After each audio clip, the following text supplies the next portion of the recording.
আমাকে নিয়ে যে কুৎসা রটনা ছড়ানো হচ্ছে সেটা ক্লিয়ার করতে আমি আজকে সবার সামনে স্টেটমেন্ট দিতে আসছি। আমি সত্যটা সবার সামনে তুলে ধরতে চাচ্ছি। ঘটনাটা শুরু হয় আমার বিল্ডিংয়ে 10:40 থেকে 10:40 কিংবা 45 নাগাদ আমি বের হই। বের হওয়াতে আমি আমার যে বিল্ডিং সেখান থেকে 5 মিনিট দূরত্বের রাস্তা।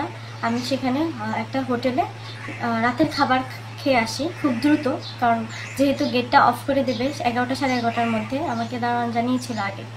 আমি তারপর খেয়ে এসে খুব দ্রুত আসি আমার বিল্ডিংয়ের এখানে। আমি যখন বিল্ডিং থেকে বের হই তখন দারোয়ান ছিল না, থাকলে হয়তো আমি তাকে বলে যেতে পারতাম। উনি ছিল না, তাই আমি কিছু না বলেই দ্রুত বেরিয়ে গিয়ে দ্রুত খাবার সেরে আসি আমার বিল্ডিংয়ে। বাট উনি তারপরে এসে দেখি উনি তখন বাজে 11:10 কিংবা 12।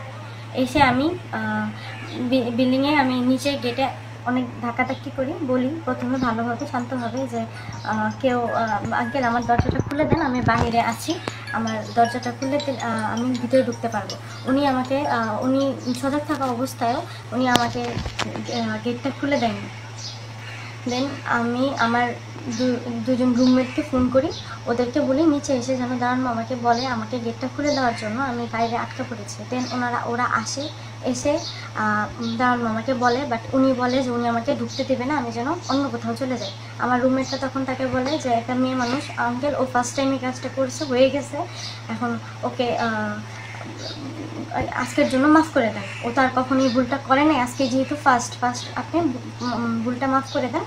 পরে উনি বলেন না, উনি আমাকে ঢুকতে দেবে না। তখন আমি বাইরে থেকে সব কথা শুনে, স্টিলের দরজা ছিল, আমি একটু বেশি জোরে জোরে ধাক্কাই, আওয়াজ জোরে শোনা গেছে। দারোয়ান সেটা শুনে ভয়ে আমার দরজাটা খুলে, বাট আমাকে ভিতরে ঢুকতে দেয় না। আমাকে সে প্রথমে বলে আমি কেন আসছি, আমাকে তুই তুকারি করে যে তুই কেন আসছিস সেখানে, তুই চলে যা।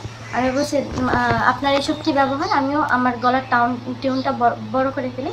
আমি বলি যে আপনি কেন আমার সাথে এসব ব্যবহার করতেছেন, আমি তো এরকম কাজ আগে করিনি, আমার ফার্স্ট টাইম ভুল হয়ে গেছে, আজকের মতো অন্তত আমাকে ভিতরে ঢুকতে দেন। কিন্তু উনি আমার কোনো কথাই শুনে না। তারপর আমি ঢুকতে চাই, আমি হাফ আমার বডি ঢোকার মানে গেটে ঢুকতে গেছি, তখন দারোয়ান আমাকে পিছন থেকে মানে ওই দরজা সহ আমাকে অনেক সজোরে ধাক্কা দেয়।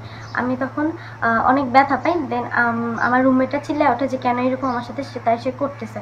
আমি তারপর নিজের শরীরের শক্তি দিয়ে গেটের ভিতরে ঢোকার পরে ওনাকে আমি বলছি আপনি কি ব্যাপারটা ফাইজলামে পাইছেন, আপনি কেন আমার সাথে এসব করতেছেন, একটা মেয়ের গায়ে এত রাতে কেন আপনি হাত দিতেছেন।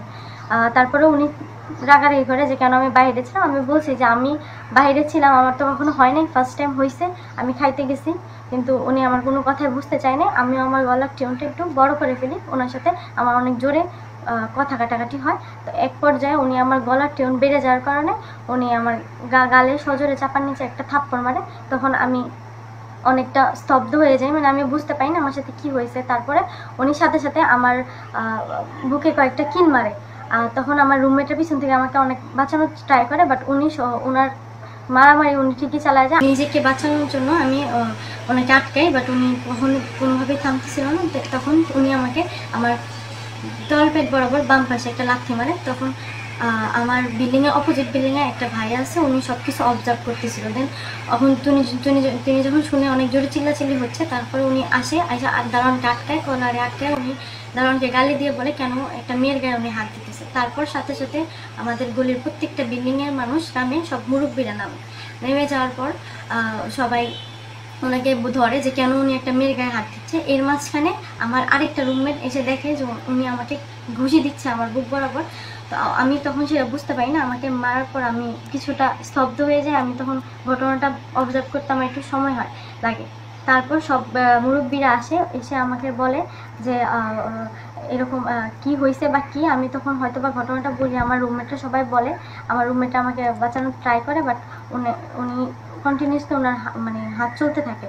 তো এইসব বলার পরে উনি বলতেছে যে না আমি কোনো মারামারি করিনি। উনি একদম পুরো অস্বীকার করতেছে যে উনি মারামারি করে না, বাট ওই যে ভাইয়াটা দেখছে সব কিছু, উনি সব কিছু বলছে সবাইকে। তারপর মুরব্বীরা বলে যে আজকে এটা এখানেই থাক, ম্যানেজারকে ফোন করে, বাসার ম্যানেজারে।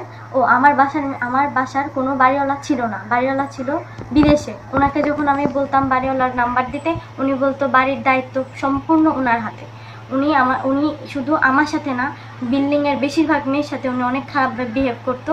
বাহিরে জুতা রাখা নিয়ে, দেন ময়লা ফালানো নিয়ে অনেক খারাপ বিহেভ করতো। আমরা কিছু বলতাম না, উনি বুড়া মানুষ, এই জন্য ওনাকে আমরা কোনো কথাতে কোনো দাম দিতাম না, বলতাম যে ঠিক আছে উনি বলতেছে, উনি বুড়া মানুষ, বলতেই পারে। তাই তারপর এই এক পর্যায়ে উনি একটা ঠুনকো কারণে আমার সাথে এরকম এত বাজে বিহেভ করে। এখানে বাজে বিহেভ করে, উনি যদি পারতো আমার দরজাটা খুলে দিতে তাহলে আজকে এত বড় কাহিনীটা হতো না। বাট উনি হঠাৎ করে মাথা রেগে যায়, দেন উনি আমার গায়ে হাত তোলা শুরু করে। তারপরে আমি মুরব্বীরা বলে যে 10টা মানে আগামীকাল 10টা, ঘটনা যেদিন ঘটছে এরপরের দিন 10টা বাজে উনি আমাকে মানে সেফটি দেবে, ওনাকে নিয়ে একটা বিচার বসবে। তো আমি মুরব্বীদের কথায় উপরে চলে যাই, বলে যাচ্ছে ঠিক আছে ওনাকে সেফটিতে রাখবো, উনি যেন না কোথাও না যেতে পারে। কিন্তু ওনাকে কেউ সেফটিতে রাখে নাই। আমি উপরে যাওয়ার 10 মিনিটের মাথায় যখন আবার নিচে আমরা সবাই নামি, সবাই বলতেছে, সব মেয়েরা বলতেছে না এটার একটা বিচার হওয়া দরকার, উনি যেহেতু আমাকে এইভাবে মারছে। দেন ওনাকে চেক করার জন্য নিচে গেলে দেখি উনি নাই। উনি ওনার রুমের দরজা বন্ধ করে ভিতরে লাইট ফ্যান জ্বালায় রুমে ওনার ফোন এবং ওনার গেটের চাবি রেখে উনি দেওয়াল টপকায় ওই বিল্ডিংয়ের পাশ দিয়ে চলে যায়। দেওয়াল টপকানোর সময় আমাদের কিছু সিনিয়র ভাইদের কানে চলে যায় যে আমার গায়ে হাত তোলা হয়েছে। দেন আমার ওই 2 নং গেটের ওইখানেই অনেক ভাইয়েরা আসার পরে ওনাকে ধরতে যায়। ওনারা নিজস্ব চোখে দেখে যে ওনারা দারোয়ান পালায় যেতেছে। দেন ওনাকে ধরতে গেলে উনি দস্তাদস্তি করে ওখান থেকে পালায় যায়। তারপর সিনিয়র ভাইয়েরা আসে, আমাকে সব কিছু জিজ্ঞাসা করে, সব কাহিনী জানতে চায়। দেন যে কাহিনী জেনে আমাকে ভিতরে সেফটিতে রেখে ও দারোয়ানকে প্রক্টর অফিসে নেওয়ার যাওয়ার জন্য সিনিয়র ভাইয়েরা ওনাকে পিছু ধাওয়া করে। বাট উনি ততক্ষণে স্থানীয়দের সাথে মিশে অনেক বাজে কুচ্ছারোটায় যে শিক্ষার্থীরা তাকে মারতে আসতেছে বা কিছু একটা করতে আসতেছে। কিন্তু ভাইয়ারা গেছিল ওনাকে ধরতে প্রক্টর অফিসে ধরে নেওয়ার জন্য। সেদিক দিয়ে প্রক্টর অফিসে ফোন দেওয়া হয়েছে, সব দিক দিয়ে ফোন দেওয়া হয়েছে, কেউ ফোন ধরেনি, কেউ ফোন তোলেওনি। এই জন্য ভাইয়েরা নিজেরা ওই ইয়াকে ধরে নিয়ে, ওই দারোয়ানকে ধরে নিয়ে চাচ্ছিল প্রক্টর অফিসে সরাসরি নিয়ে যেতে। আমি আপনাদের সামনে পুরো সত্য ঘটনাটা তুলে ধরলাম। আমি চাই আমি সহ সবার একটা নিরাপত্তা চাই।